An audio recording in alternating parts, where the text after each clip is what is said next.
सोलापूरच्या या यात्रेत एका दिवसात तब्बल 21 किलोमीटरची 68 लिंग प्रदक्षिणा होते, तेही 7ही नंदीध्वज घेऊन। तर नमस्कार मित्रांनो, मी राहुल आणि सिद्धरामेश्वर यात्रेच्या पहिल्या भागात मी तुम्हाला 68 लिंग प्रदक्षिणा कधी आणि कशी करायची ते सांगणार आहे, तर व्हिडिओ पूर्ण बघा। 68 लिंग प्रदक्षिणा म्हणजे यात्रेचा पहिला दिवस। तशी ही प्रदक्षिणा तुम्ही पहिले 2 दिवस करू शकता, म्हणजे दुसऱ्या दिवशी अक्षता झाल्यावर पण 68 लिंग प्रदक्षिणा करता येते। याची सुरुवात सकाळी 8 वाजता हिरे अब्बू यांच्या वाड्यात नंदीध्वजांची पूजा करून होते।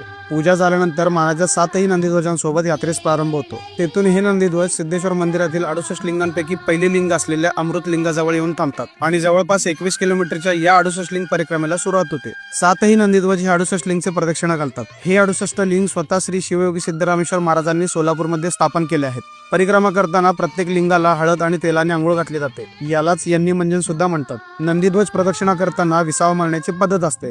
आता विसावा म्हणजे काय, तर एका ठिकाणाहून दुसऱ्या ठिकाणी न थांबता एकाच व्यक्तीने तो नंदीध्वज पकडावा लागतो आणि जो व्यक्ती सिद्धेश्वर मंदिर पासून पूर्ण 68 लिंग होईपर्यंत एकटा नंदीध्वज पकडतो त्याला नगर प्रदक्षिणा म्हणतात। ही परिक्रमा करताना हा संपूर्ण मार्ग अंगावर घातलेल्या बाराबंदीमुळे दुधासारखा पांढरा शुभ्र दिसत असतो। या 68 लिंग प्रदक्षिणेची सांगता ही बाळवीस मधल्या मल्लिकार्जुन मंदिर मध्ये होते, जिथे शेवटचे शिवलिंग आहे। ही परिक्रमा झाल्यावर घरामध्ये हुग्गी आणि वांग्याच्या भाजीचा बेत असतो, जे खाल्ल्याने दिवसभराचा थकवा एका क्षणात गायब। या वर्षी ही परिक्रमा येत्या रविवारी म्हणजेच 12 जानेवारीला होणार आहे। मी तर असेलच या पूर्ण जत्रेत, पण तुम्ही पण या।